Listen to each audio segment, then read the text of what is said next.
صلوات پڑھتے ہوئے تھوڑا سا آگے۔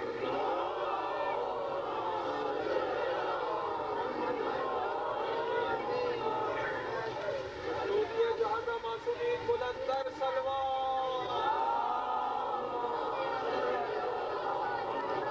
ہاں جی، اور آگے آئیے، اور آگے آئیے، مومنین آ رہے ہیں، تھوڑا سا آگے۔ نعرہ حیدری۔ فاتحہ۔ بسم اللہ الرحمن الرحیم۔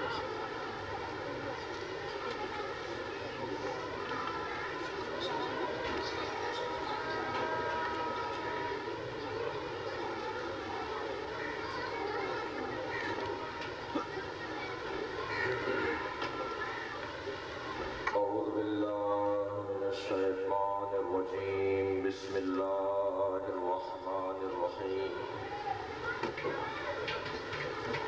الحمد للہ الذی لا یبلغ مدحته القائلون ولا یحصی نعماءه العادون ولا يؤدي حقه المجتهدون الذي ليس لصفته حد محدود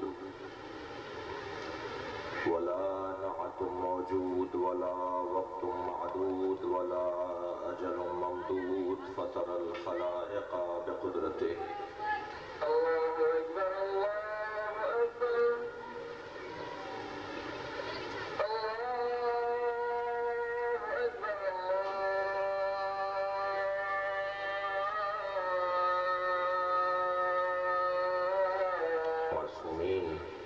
الذين قال الله إنما يريد الله ليذهب عنكم الرجس أهل البيت ويطهركم تطهيرا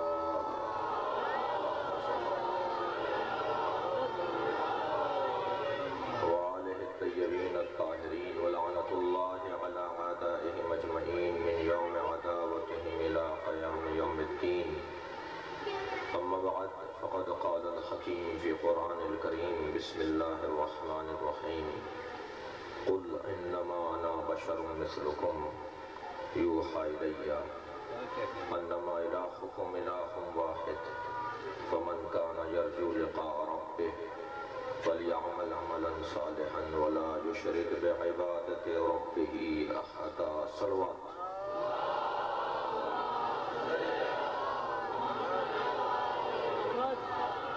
سورہ مبارکہ کہف کی آخری آیت جس کا نشان ہے 110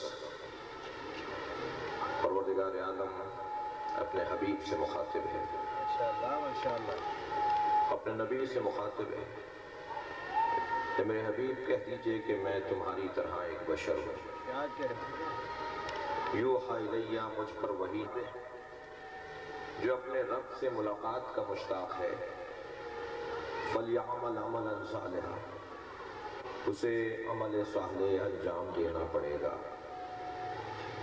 وَلَا يُشْرِكْ بِعِبَادَةِ رَبِّهِ أَحَدًا اور وہ اپنے رب کے ساتھ کسی کو شریک قرار نہیں دے سکتا میں جہاں مجلس پڑھ رہا ہوں میں اپنی ذمہ داریوں کو خوب سمجھتا ہوں اور آپ پر اور مجھ پر اور ہم سب پر ایک فریضہ بنتا ہے کہ ہم وہ بات کریں کہ جو بات جوڑنے کی ہو اور ہمارے پاس تو کوئی توڑنے کی بات بھی نہیں ہے ایک صلوات بھیجے محمد والے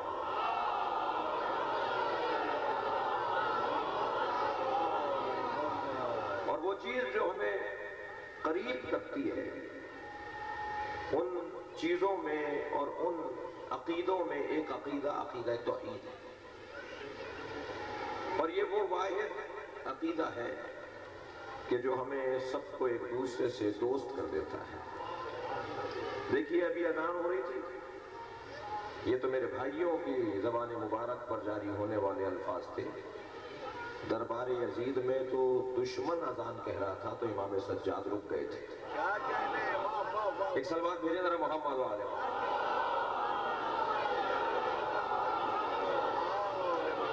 اگر ہم ایک دوسرے کے عبادتوں اور ریاضتوں اور مساجد اور امام بارگاہوں اور اداروں کا احترام کریں گے تو اس میں مسلمان کو فائدہ ہوگا اور دشمن کو نقصان ہوگا اور جب مسلمان آپس میں اصل مسئلہ قریب کرنے کا ہے آیت اللہ بروجردی کا نام آپ میں سے بہت سو نے سنا. آیت اللہ محمد حسین بروجردی حضرت معصومہ کے حرم میں ان کی قبر ہے. انہوں نے ایک ادارہ بنایا تھا تقریب بین المذاہب، اور پوری دنیا کے سنی شیعوں کو انہوں نے ایک جگہ کیا تھا. اور پہلی مرتبہ جب علماء شیعہ مفتی اعظم سعودی عرب بن باز سے ملنے کے لیے گئے اور علماء شیعہ نے سلام کہا انہیں، السلام علیکم، تو انہوں نے جواب دیا علیکم السلام ایھا الکافرون. پہلی مرتبہ جب ملاقات ہوئی تو آنے والے علماء جو وہاں پہنچے تھے انہوں نے ان کے سامنے کچھ کتابیں رکھی کہ آپ جب ہمیں کافر کہتے ہیں تو آج تو ملاقات ہم آپ سے نہیں کر رہے، یہ ہماری کتابیں ہیں، انہیں پڑھ لیجئے، پھر اس کے بعد جب وقت ہوگا تو ہم آپ کے پاس ملنے آئیں گے. جب 6 مہینے کے بعد دوبارہ ملنے گئے تو انہوں نے جواب دیا علیکم السلام ایھا المسلمون.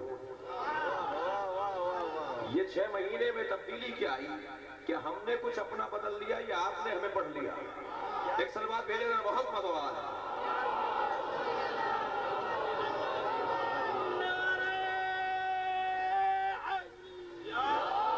لہذا پڑھنے کی ضرورت ہے، ایک دوسرے کو قریب کرنے کی ضرورت ہے. میرے عزیزو، سارے پاکستان کے سنی مل کے شیعوں کو ختم نہیں کر سکتے اور سارے شیعہ مل کے سنیوں کو ختم نہیں کر سکتے، تو جو کام کر نہیں سکتے اسے چھیڑ کیوں رہے ہو؟ یہ کسی کے بس کی بات نہیں، یہ کرنے کی چیز نہیں ہے. سب کو حق ہے، سب کو جینے کا حق ہے، سب کو رہنے کا حق ہے، سب کو اللہ نے پیدا کیا ہے تو اللہ ہی بچانے والا بھی ہے. اور ہمیں کوئی حق نہیں ہے کہ ہم کسی بھی رسم کے اوپر کوئی تنقید کریں. بہت اچھی بات ہے. میں تو یہ پہلی محرم کے مسئلے کو ایک اور چیز سے دیکھتا ہوں. وہ جو 2 اسکاؤٹ شہید ہوئے، اللہ ان کو سلام، اللہ کی طرف سے سلام دی، ان کے گھر والوں کے اوپر ہو. میری مراد کچھ اور ہے. ہر سال میسج چلتا تھا نا مبارکباد کا، بند ہو گیا نا وہ میسج. یہ بھی اللہ کا منصوبہ ہے. ایک سلوات بھیجے ذرا محمد وآلہ. ہر سال ہمیں چٹکی دی جاتی تھی نا کہ آج سال کا پہلا دن ہے، مبارک ہو مبارک ہو. اب بھی بھیجو مبارکباد کا میسج. نہیں عزیزان گرامی، سب مل کر رہیں، سکون سے رہیں، چین سے رہیں، امن سے رہیں. 2 نام ایسے ہیں جن کے ناموں پر مجمع جمع ہوتا ہے. ایک کو اللہ کہتے ہیں، ایک کو حسین کہتے ہیں، اور حسین بھی اپنا مجمع جمع کر کے اللہ کے حوالے کر دیتا ہے. یہ مجمع میں نے اپنے لیے جمع نہیں کیا، بلکہ یہ مجمع میں اللہ کی خاطر جمع کر رہا ہوں.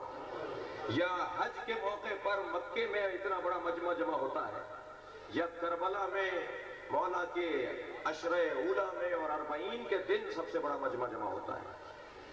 روز اول شب اول محرم یعنی چاند رات کربلا میں 10 لاکھ زائر تھے، جو صرف وہ منظر دیکھنے آئے تھے کہ جو پرچم تبدیل کرنے کا منظر ہے. سرخ پرچم اتار کر سیاہ پرچم لگایا جا رہا تھا امام کی گنبد پر. 10 لاکھ پوری دنیا سے زائرین تھے جو اس منظر کو دیکھنے آئے ہوئے تھے. یا اللہ کے نام پہ مجمع جمع ہوتا ہے یا حسین کے نام پہ مجمع جمع ہوتا ہے. اور جب حسین کے نام پہ یہ سارا مجمع جمع ہو جاتا ہے تو حسین کہتا یہ ہے کہ وہ پیغام پہنچاؤ جو قرآن کا پیغام ہے، جو دین کا پیغام ہے. تو میں نے عزیزان گرامی آپ کے سامنے جو آیت تلاوت کی، اس کا عنوان تو توحید ہے، مگر اللہ نے 6400 کچھ آیات، مشہور ہے 6666 نہیں، اس سے کم تعداد. اللہ نے ان تمام آیات کے اندر ہر آیت کی آغاز میں تو اللہ نے نہیں کہا کہ میرے حبیب تم کہہ دو. یہ انگلیوں پہ گننے والی آیات ہیں جس میں اللہ نے اپنے حبیب سے کہا قل، آپ کہہ دیجئے، قل هو اللہ احد، قل یا ایھا الکافرون، قل انما انا بشر مثلکم. اے میرے حبیب تم کہہ دو. کیوں اللہ اپنی توحید اپنے نبی کے ذریعے بھیجنا چاہتا ہے؟ خود کیوں نہیں کہتا کہ میں تمہارا الہ واحد ہوں؟ عجب نہیں جواب آئے بغیر وسیلے کے اگر اللہ ڈھونڈو گے تو اللہ نہیں ملے گا. ایک سلوات بھیجے ذرا محمد وآلہ.